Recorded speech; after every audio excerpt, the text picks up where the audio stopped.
Hello. This is very exciting because I'm talking to one of the people who makes verticals happen, and that is a director, who, as everyone will tell you, is rather crucial to a vertical project.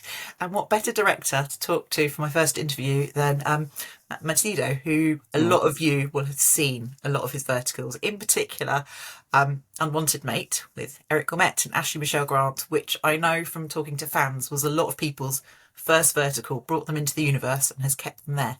So I'm going to let Matt tell you a little bit more about himself. well, thank you, Jen. Thank you for the incredible introduction.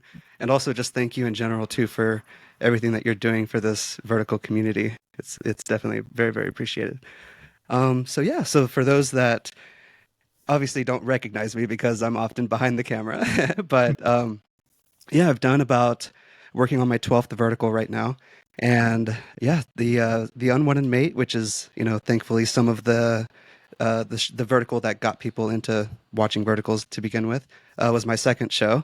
I did one early 2023, uh, and that one did pretty well with the platform Short Max, and then they wanted me to kind of be consistent with them, and so they sent the Unwanted Mate, and that one did well. And then it's been an incredible journey since. But yeah, this has been really like a lifelong journey for me. It started when I was, gosh, okay, so if I want to start from like the very beginning when I had like no like control over it, I was about like, toddler, 3 to 5 years old or so, and my stepbrother at the time, he was interested in film and he would have me like act in home movies. And so around that time, like a seed was planted, and whether I kind of realized it or not, when I was in my early teens, I started writing scripts or just like stories. Like I would, anytime I would read, I'd just like let the daydreams kind of take over. And I just kind of started, you know, documenting those daydreams and letting it go from there. And, it switched from writing like little short novels into particularly screenplays, which is so strange. Like a little 12-year-old writing screenplays, like so, like I wasn't even interested in reading books. It was just all about screenplays for some reason. And, I nurtured that skill like all throughout, middle school and into high school. And, while I was in high school, I started making actual films. And my very first film was a documentary called Homeless in Hanford. And I was like 16 at the time. I wanted to like live out there with the homeless and like document what that kind of experience was. And obviously my mom said no. So I settled for the next best option, which was just interviewing them and, telling that story of what it was like to be out there. And, I kind of, my first film that I did, which was like a narrative, like scripted film that I did, that one I did when I was like maybe late teens into early 20s. And, that one, well, actually, no, let me backtrack. Sorry. So I did a found footage horror film called Embrace. And that one was like completely improvised. I did have a script for it originally, but I had to like completely scrap it, which was good training for how these verticals often go. And so, yeah, completely improvised little short film that's actually, I think, available out there on YouTube if anybody would like to see The some link. high We'll do a school. link. Yeah, cool. Yeah. Yeah, some, yeah, early, themes that I probably are visible, in my early work, Mm. that are still kind of relevant today. But yeah, so this really, I started then, and my first film, Drug of Choice, which was kind of like a brutally honest film, and I kind of always taglined it that way. It's about a teenager who was addicted to drugs, and kind of like abusive household that he grew up in, and it's just kind of a very very sad, um, dread-filled little short film. But that one, it had a positive outcome in the sense that I sent it to rehabilitation centers all across the country, and it had, yeah, I kind of wanted to put it out there in that realm to help people. Um, but yeah, and then late 2016 is when I made the move to come to LA. So I'm like born and raised California, a few hours north of LA. To this day, I haven't been on a plane yet, which I know is like shocking for a lot of people. It's like a little fun fact that it's honestly embarrassing to even say now, but it's just a cool little fun fact to say, because everybody's like, "What?" But and growing up, like, I mean, I grew up in poverty. Like, my dad is still a farm worker. I work with him every now and then out there in the fields because it's a lot of work. So yeah, whenever I visit, I'll help him, and my mom always a hard worker. So I get a hard work ethic from both my parents, and never really had the opportunity to travel or anything. And if I did want to travel, it was always here to LA. So I would always come down to Universal Studios, and it was always just about movies and being surrounded by that. And so yeah, the opportunity now working with verticals, I've gotten offers to fly places and film elsewhere, and I can't wait for those opportunities to come to fruition. Um, but yeah, it's just been so rambling on, but trying to make the story a little quicker. Going to film school, getting my bachelor's of fine arts in filmmaking, and right when I graduated was a few months before the pandemic, so everything shut down, of course, and it was just, of course, for everybody that's in the industry, it was like whammy after whammy. It was the pandemic, and then it was this, actor strike and writer strikes and everything else, and so when these verticals started happening, it was really the first thing that I saw was like a revival happening. Like something's kind of starting to happen again. And it's really funny that all throughout the pandemic, even though nobody or I wasn't doing anything, I still, like, in terms of anything new, like new projects, I would recycle my old films. Like any kind of student films that I did, I would put it out there. I'd like re-edit some trailers, and I would put it out on Amazon, or I would write a book or two, or start a podcast as well. And so I kept myself very busy in that sense of just basically just keeping myself from going crazy. And I think that just kept me on a radar of some producers of like, hey, this person is just, they're still hustling and they're keeping in the momentum of, even though everything's shut down.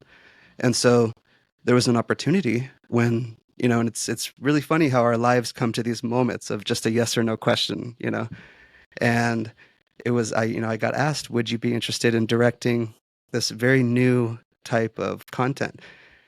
And just to add some context to it as well, like, during the pandemic, I was going through a lot of health issues. Like I was on disability for 6 months away from work. And, during that time, being stuck home, I wrote a script. So hopefully that would be like my first feature film one day. Like, even though these verticals are feature length, I don't consider them my first feature films at all. But, but yeah, so, I was just really hungry to work. And so when this opportunity came, even though some people might have seen it as a bit cringy, because in the early days, I looked up real short and I saw these alpha werewolf shows like you want to talk about. And, the terminology was just uncomfortable. Some scenes were just like, oh gosh, and without knowing the context of how much work goes into making them. Of course, somebody can just viewing it as like, oh, the acting's bad, or the everything, the quality is bad. But that didn't really matter to me in that moment. I was just so hungry to work. And so I jumped at the opportunity. And, I quickly learned how intense it was. Getting my first script was, gosh, the scripts in the early days, they were like 150 plus pages.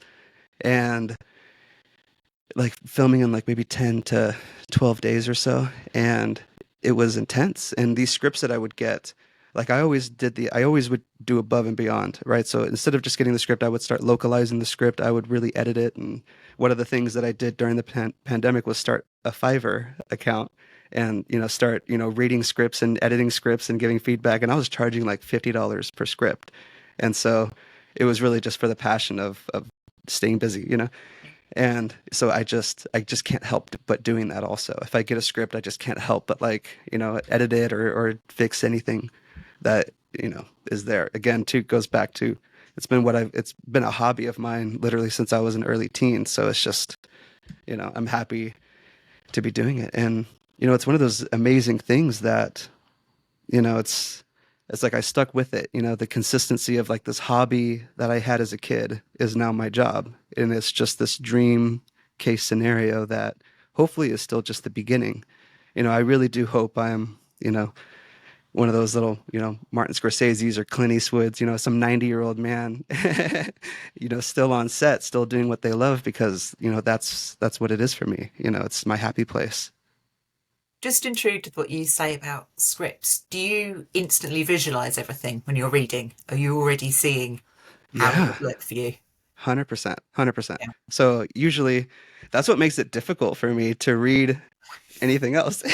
Is I'll kind of just start daydreaming, and I'll kind of let my daydreams kind of take me on this journey, and I'll have to catch myself that I'm actually not reading anymore, and I have to go back and reread. Uh, So that's a weakness in a sense when you're reading a novel or anything else, mm, that you have to really pay attention to, but it's a strength when it's a screenplay. And mm, so all my job is really is it's a lot, but but one of the, I guess, the layers of the job is reading the script and just documenting those daydreams that I have, and then it's just giving those to this team, and we all collaborate into mm, trying to pull that vision off, and it's rarely what the vision is, because the daydreams, they're not limited by budget, or they're not limited by the constraints of like the logistics of filming. So it's always the ideal version of what I wish we could capture. mm, And then it chisels away, like, even just recently, without going into too much detail, because I have, signed NDAs and stuff. But, I had this incredible, vision of like this dream sequence in a hallway, and it's like lit with neon lights, and I could do this like dolly zoom effect, and like, that's just, that'd be incredible to do. mm, And then we location scout, and it's just like a dingy, just a regular looking hallway. So it's constantly compromising, and it's never mm, really the vision that you wished you could have put mm. out there. Um, but I think that just goes with everybody. For the cinematographers, they only have a specific amount of time to light the scene, Mm. and it's never really, exactly what you could have wished it was. And it just goes down to the logistics of needing to be so quick with filming. But in a way, is that also quite remarkable what you are able to achieve, given that everyone's in the circumstance where they don't have a huge amount of time to prep. Yeah, They don't I have a call it huge amount of each of time to these. get it right. It's like you've just got to go for it and make it work. Oh my gosh, each of these projects are miracles. I really each completed project, is a miracle for Mm. me, or what I say it is, because gosh, like, the script that I'm working on, or the project that I'm filming this coming Monday in a few days, I received a week ago, the Mm. script. And so I have 1 week to plan all the shots, to create the lookbook, to, help with casting. I think we locked our female lead yesterday or today. And so everything is so last minute, and it really is just a miracle, having everything that aligns and falls into place. And sometimes, those synchronicities are pretty, I'm a like a big believer in like universe and signs from the universe and all that kind of Yeah. stuff. And when there's synchronicities, that's just like a sign for me that, everything's on the right track, you know. And like for example, can I even say? Yeah, sure. Okay, so one of the show I'm working on right now, there's a single character, and they play like some different roles, right? Mm.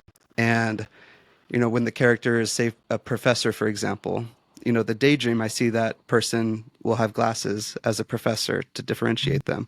And so that's just an idea that I have. But while, I'll read, the character description from the writer or platform or whatever, and they'll actually have that note too. So I'm like, oh, cool. So there's that connection Yeah. made. And so it's like, okay, that's meant to be. That character is meant to have glasses. Yeah. And I mean, it's so like spiritual. It's so out there, We something so definitely wear minor. glasses. Yeah. Yeah. I'm, Right. I'm not a professor, but yeah, definitely one.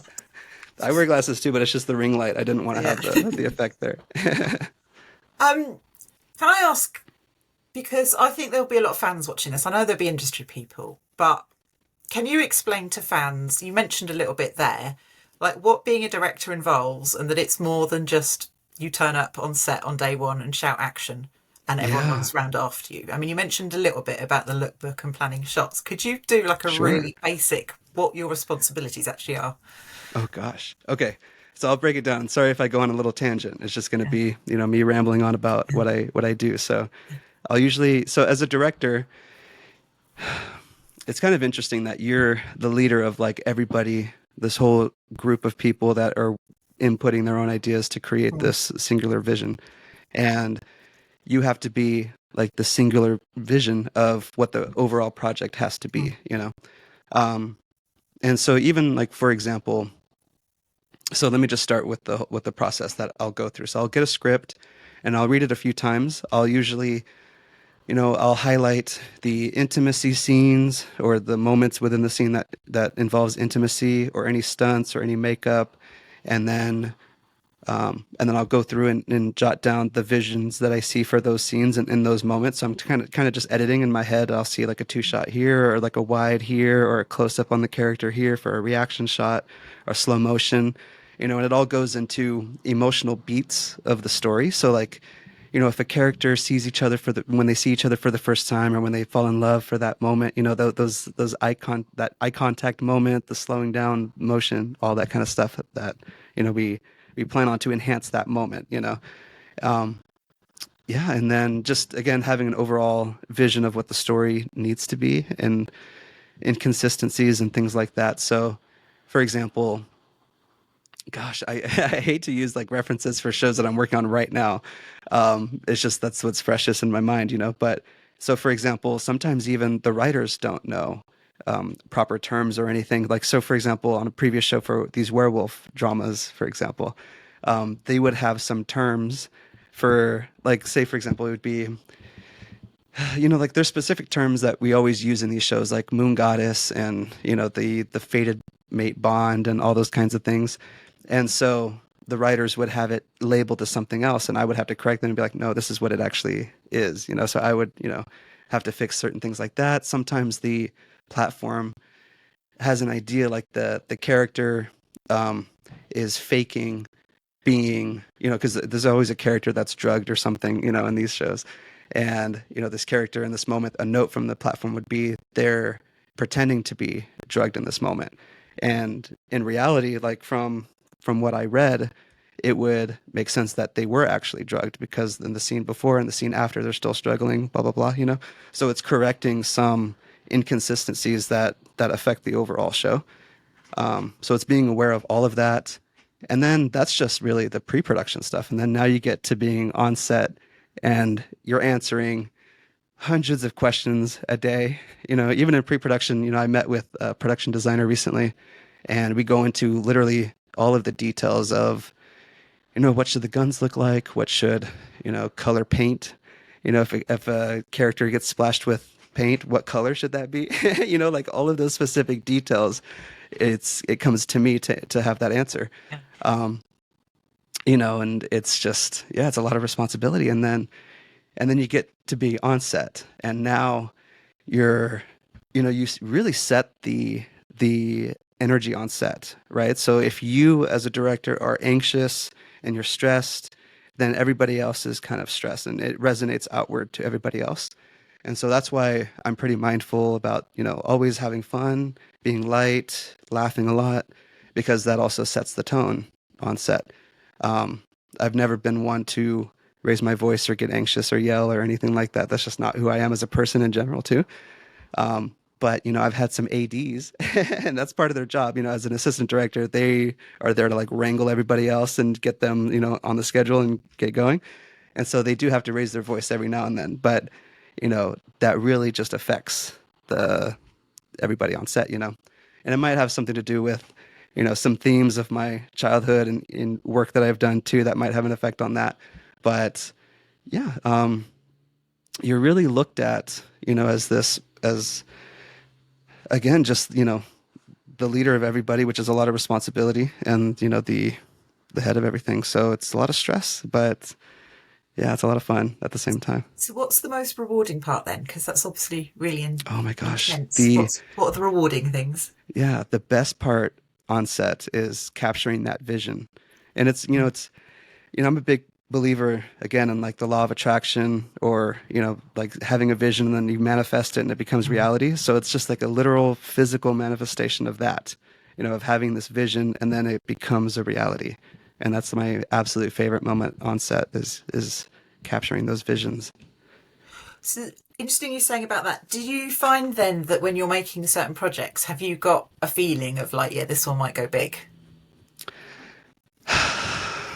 I don't know, to be honest. I mean, each project at a certain point has just all blended together because they're so similar, and their storylines and everything else, which I mean, like I've written some scripts of my own and I've tried to pitch them around, but they're not Mm, fitting with the formula right now of mm, what's popular. And so that's what I hope that is somewhat of a shift a little bit in that sense.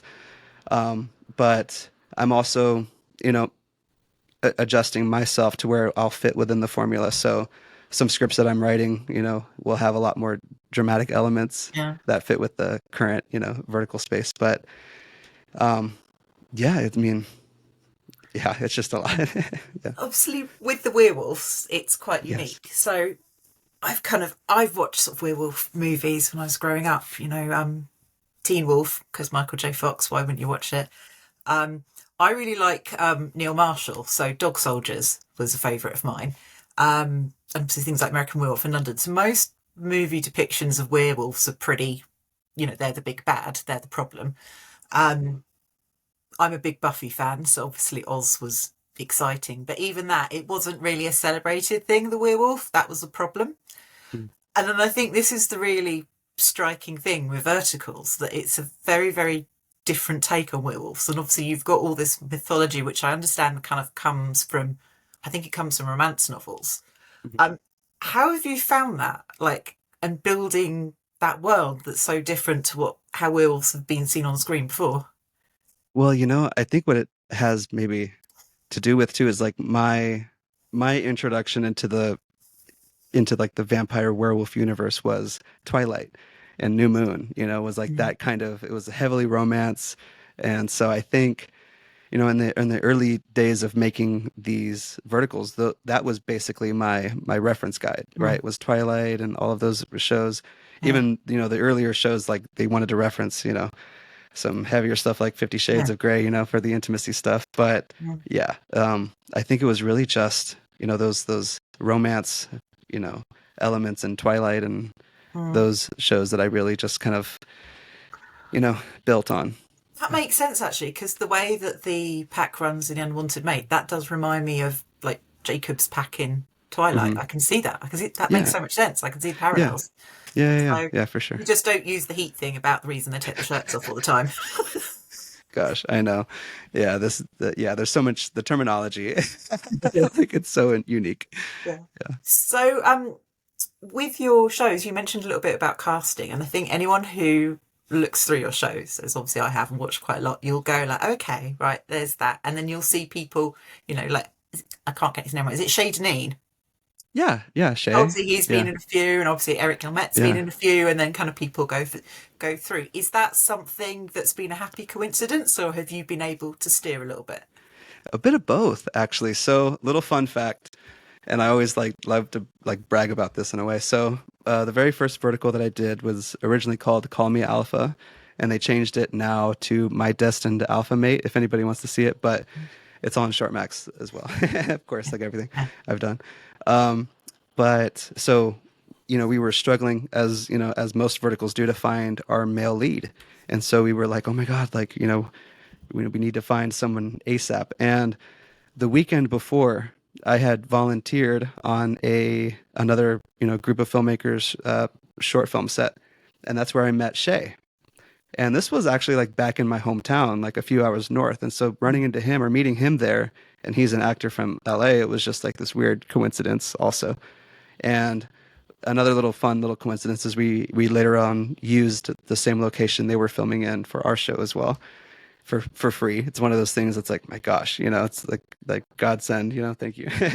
But yeah, so I met Shay there and just stayed in contact with him. And then of course the next weekend's coming by and I'm like, hey, we need these actors. And I think we just cast him and then another actor that you may know, Seth Edeen. Yeah. Yeah, and so my first vertical was his first vertical as well. It was like everybody's first verticals was Yeah. Shay's and Seth's as well. Yeah. And so of course, like, they probably want to block it out of their memories as well. But, it was a rough show. It was everybody's first one. The script was really in rough condition and, it is what it is. And, there was some issues between like the writers and producers of that show, but I won't go too far into that. Um, but so when the next show came out for the Unwanted Mate, when the casting process started for that one, it was really funny because a lot of the times I'm not really involved with casting the lead roles. Sometimes the lead roles will already be cast before I'm even part of the Mm, project. And then I have maybe sometimes a say in supporting roles, but very rarely am I ever really involved with the casting. mm, And so it's really funny because, like, a lot of the actors that are in this vertical space, I really just consider them coworkers at this mm, point. But it's such like a really is a miracle if we're ever really able to work together because we're all freelancing. Everybody, it's just a miracle if we all end up on the same set together. mm, And maybe, sometimes it's an intentional thing by the producers or platform if they want to keep like a team together that mm, was successful on a show, for example. But, like I haven't really done a show again with Eric and Ashley together as the main leads. yeah. And I think that one would do really well. I don't know why there hasn't been, I don't even think they've done one together since then. But, you know, I don't, yeah, I mean, even a show recently that, the one that I'm working on right now that was struggling to find the female lead, I would send over, I'm here for help, of course, Mm, so I would send over some references or, some folks if they could, if they mm. were available, but I think they found someone on their own. But yeah, it's just been, yeah, it's stressful, if you're shooting this feature length script and then as an actor, you have to be so prepared, and there's a lot of actors that, if they're not doing anything, they're just kind of waiting for the next project to come. And if I could give any advice to those folks, it's just keep practicing your craft. And, even some downtime for me, I had an idea of going to an actor's class here in Burbank. And that's where I met Abigail Stanton. I don't know, or some other actors in there as well that have had success in vertical spaces since then too. But as soon as I met her, I was like, "Ooh, you are going to be like a lead. Like you're going to do Yeah. really, really well." And so I cast her in a supporting role because that's like the only like power that I had, in getting somebody into a role. And so I cast her as a supporting role, and the casting director for that project pitched her for some other project, and she just blew up after that, like as multiple lead roles. And so, yeah, I'm incredibly honored to be in this small community and just having this sort of impact on some folks too, just helping them, and then they just blow up too. Like Seth is like the highest star on Real Short. So obviously you sort of cut your teeth as such in the vertical world with Werewolves, but what's been really nice is you've been doing, different projects now. And I really wanted to talk about Billion Dollar Baby, which came out in the Yes. last month, has done really well. It's got Kirby Elwood in, and I adore her. I think she's one Yeah. of the best comedy actresses, and just for reactions. Yeah. Um, what was it like? Is it a nice change of pace to move to something that's quite a different tone? Yes, it was so relieving. I mean, don't get me wrong, I'm happy to do alpha werewolf shows, but I was getting pigeonholed into them, and working with new platforms, like I have to convince them that I am able to do other shows outside of these werewolf Mm. shows.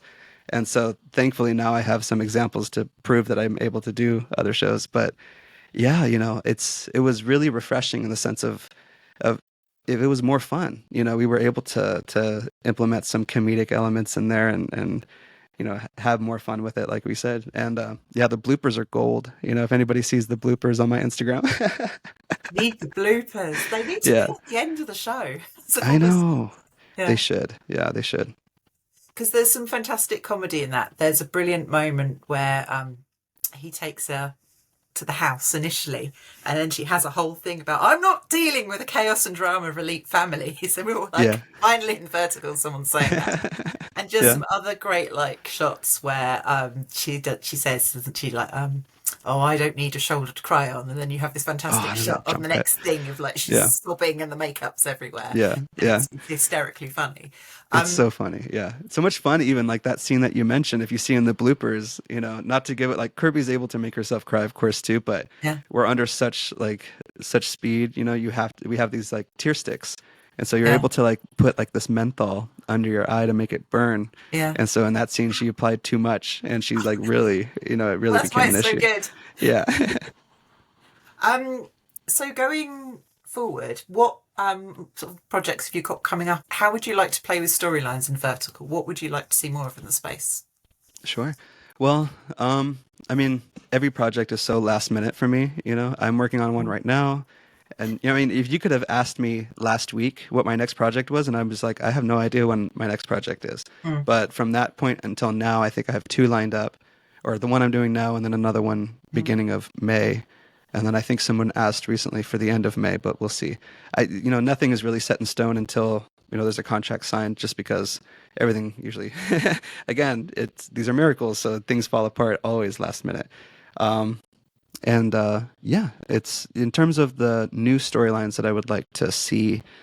I think just, you know, I think I heard a rumor that there's some horror genres being made, and so that would be interesting to be, you know, part of that as well, because that's like something that I mean, I'm so like, I love to laugh, I love to, you know, have a good time and stuff, but I do love like kind of like just diving into that dark side a bit in terms of like dread and atmospheric horror and stuff. I think would be really, really fun to do.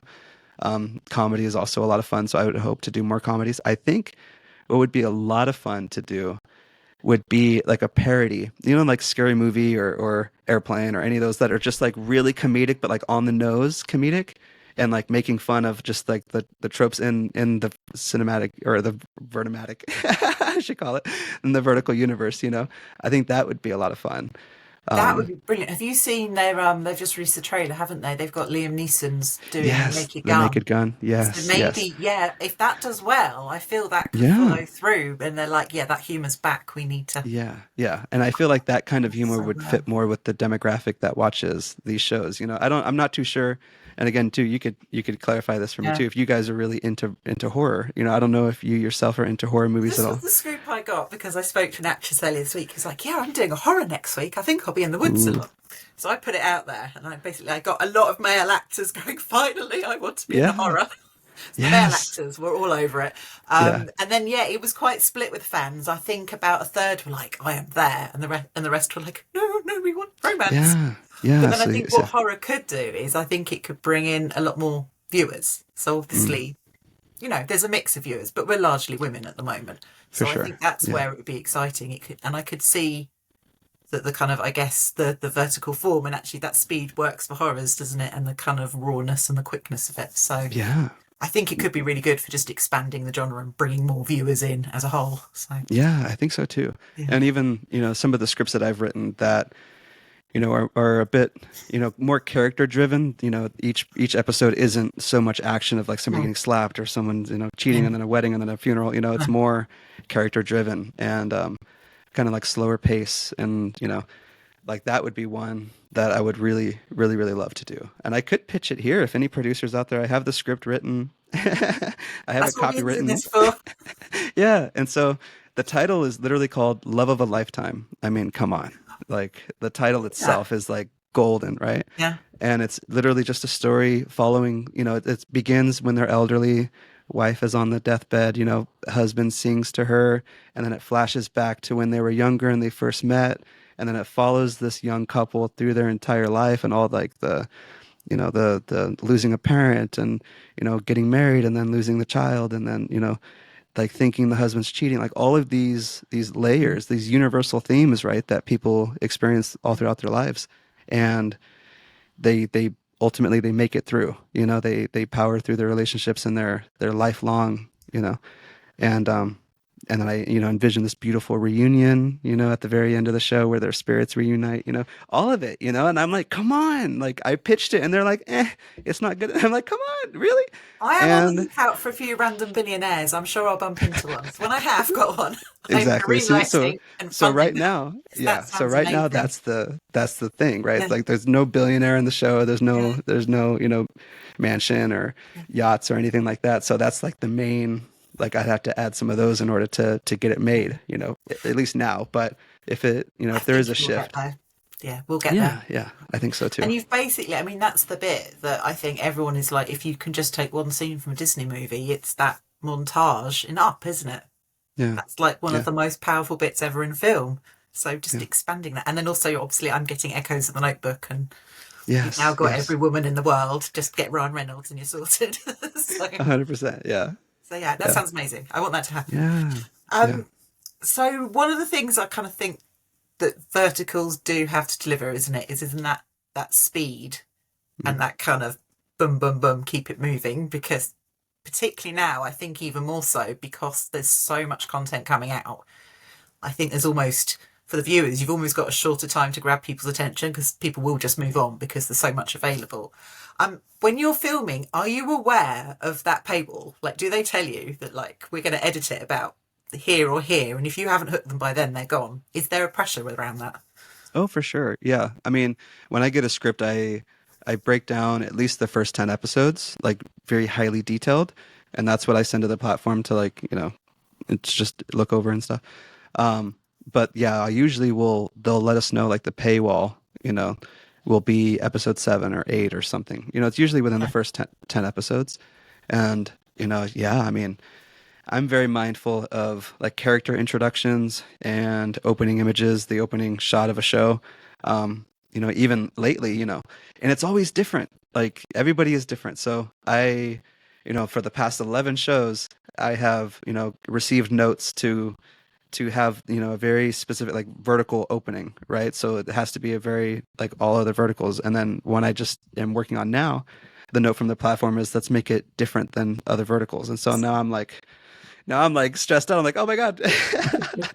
What I'm like, what's confidence now? yeah, Do part of me is like, anything. wait, what's different than a vertical now? I'm in this world so much. I'm like, God, how do I do anything else? Um, but and again, too, it's just I don't want to leave anything up to interpretation. So my job now is just to clarify that. So if I'm not exactly too sure, I ask, can you send over some references of what you mean by that, um, and of course, I'll adjust and make it that. But yeah, so it's just it's stressful, a lot of fun. Thank you so much though for everything you're sharing. I did want to ask because obviously you started movies, filmmaking, that love early on. Um, I think we're going to have generations of kids and teenagers looking at verticals as like this is something I could do, because they can potentially do it with their phone. Um, can you share any tips or advice of things they could do for future filmmakers to follow in your feet? Yeah, definitely. I mean, it's so interesting to even think about. This might be the future of filmmaking in Yeah. that sense as well. Um, the language is still the same, and that's what I mean by that is like the visual language of film. Mm, And so whether the film is horizontal or vertical, the camera movement means something is and it says something. Everything that you do with the camera should be intentional and have, some meaning to it. mm, um, Everything in terms of like the lighting and colors that you use for that, just I would say just being intentional with your choices. The gear itself doesn't matter. There's that whole cliche about it's the person behind the camera, mm. or even depending on vertical actors, it's the person in front of Yeah, the camera too. yeah, But I would just say just passion fuels everything. If you are surrounded by friends that support you, just make whatever you can. Um, you know, like right now, we're able to put, these, kids are able to film verticals and edit them really quickly and put them on YouTube. And, so I would say, even though there's these platforms specifically for it, don't feel like, if you're not part of these platforms that you're out of reach or you can't do it. If you put it out there on YouTube, that's where a lot of these shows end up anyway, and they yeah. get the views there as well. And so I would just say constantly, improve, constantly learn, put yourself out there, and just consistency too is the biggest thing. Because I mean, I've been doing this for over 10 plus years now, and it's just doing what you love over and over and over again. And so, I everything that I've done, everything that I'm doing now, I will still do for free. Uh, you know, not for Yeah, yeah, not for work, but in the sense of like it's just passion. yeah. I'm happy to do what I'm doing for any price or anything. It's just I'm happy to do it. But yeah, so that's the biggest thing is don't be encouraged by money. Be encouraged by the passion of that fuel. So yeah. And then just talking more generally about movies and things. So, what are the directors that you rate personally? Who are your top directors? Oh gosh. Well, Is that too hard a um, question? I know it is. Yeah, I can't pick Yeah, a favorite in case they see this. No, I'm kidding. yeah. Nobody's ever gonna see it. I think, I mean, just for sentimental reasons, I would have to say James Cameron. Mm, Everybody calls him Jim, but yeah, just for Titanic, which is really funny, is a film that I grew up like watching on repeat. Like, I didn't really care about any Disney movies growing up or anything, but like sit me in front of Titanic and I would watch that film like over and over and over again. So much so that I even sang Celine Dion's My Heart Will Go On at my third grade talent show. A lot of fun, I know. It's so funny, yeah. But yeah, so James yeah. Cameron for Titanic, and then Avatar, of course, too. When that one came out, when that show actually, or when that film came out, it actually inspired me to write a script like this thick, um, like like 250 plus pages that obviously will never be made because it Yeah. was just like my imagination just regurgitated onto the screen of like, you know, like people flying around different planets and this other alien, like literally just a ripoff of Avatar, but Yeah. in my own like little imagination put out there. But yeah, it's been an incredible journey But so that far, must and I be can't one of wait. the most amazing things with art, that he makes something like that and then that inspires you to then create all that. It's this amazing ripple Mm, effect, isn't it? I have to yeah. ask, what's your view on Terminator? Because that's one of my favourite movies of all time. Oh, I love that one too. Of course, yeah, epic. I think for like yeah, for me it's almost quite vertical, getting the attention early on. That would get you past Oh the yeah, yeah, paywall, yeah. that one. So Oh, yeah. for sure, for sure. So Yeah, yeah. it's just like epic. Yeah, just Yeah. action packed and ready to go, hit the ground running. And do you get to watch much yourself? Or do you still get to go to the cinema? Like how do you consume media? Do you see Oh things on your gosh, phone? Is it on a TV? What's your setup? definitely. I'm a big fan of YouTube. Honestly, I just watch a Mm. lot of YouTube, and I pay for YouTube Premium, so I definitely don't have to deal with ads. Rarely do I watch any shows on like streaming services. It's just the time really, and allotting that time to it. Like there's so many shows that I would love to watch, like Severance I haven't seen. Um, what is it? The Studio that just came out I haven't seen. Yeah, there's a lot of, even movies like I can't even really pinpoint or remember the last movie that I saw in theaters, which is terrible. I But think that's where we are in the world. I think I that's know, but it's actually crazy. shows It's why. terrible. No, but that's where we're on phones and Yeah. YouTube. It's like, I mean, I always say with movies, vertical platforms, so like Shortmax or something, I can unlock for about £10, £15 a week, and then obviously there's a huge amount of shows on there. Yeah. To cinema, I'd be spending £20 for one movie, and I've got 45 minutes in traffic there, Yeah. faffing around with ads and stuff, 45 minutes back. So I Yeah. don't have time in my life for that unless it's something that's particularly special and I'm like, yeah, that For needs to be on sure. a big screen. So For sure. Yeah, definitely. yeah. I agree. That's one thing that I'm mindful of too. Like, having it be on your phone. There's so many obstacles that you have to go through, like you just said, to get to a movie theater. Mm, You have to get in the car, you have to get mm, ready, you have to get in the car, you have to mm, pay for it, you have to, and just the fact that it's here, yeah. this content's available on your phone. Yeah, it is. It's life changing. It's industry changing. Yeah. You I know. also want to share something as well because it's quite interesting because I've been doing a bit of media because Yeah. apparently now I'm the person to talk about verticals. But Yeah. there's a really interesting point that one of the journalists said to me this week about, oh, isn't that a sign of like we can't focus and distract that we're watching on a phone? But I've actually talked to quite a lot of fans and they say if they've got a TV on or a screen, they'll find they're also on their phone. So they're not actually paying full attention to that. But because Mm. the vertical is on their phone, they actually pay more attention because they're then not doing other apps on their phone. So in an odd way, it's Interesting. actually increasing their attention, which I just thought was a really fascinating point. Yeah, that is interesting.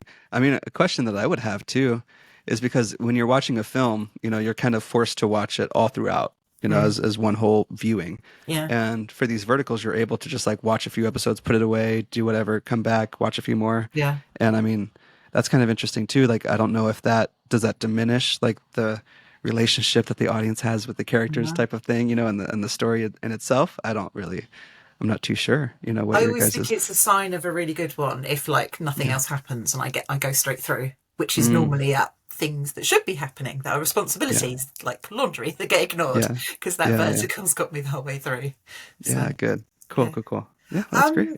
So yeah, just final question, and this is from my Oh, children because they've decided it's. I'm like, what do I ask people? And they want to know. Okay, pineapple on pizza, yes or no? okay. Yes, but a very important but. So yes, but the tomato sauce has to be replaced with barbecue sauce. Oh, that's a good answer. I like that. Yes. I like that Yeah, yeah, yeah. specifics. Yeah. Add some bacon on there, some chicken. Oh, thank you so much. About Fantastic. that, about the food-based soup. Yes, I That's know, right? important. Yeah. Thank you so much for your time. You're an Thank absolute you. superstar, and I really appreciate you doing this for me. Thank you, Jen. Yeah, you're awesome. And then yeah, again, as I said early on, like everything that you're doing for this community, it's very, very appreciated. So thank you so much.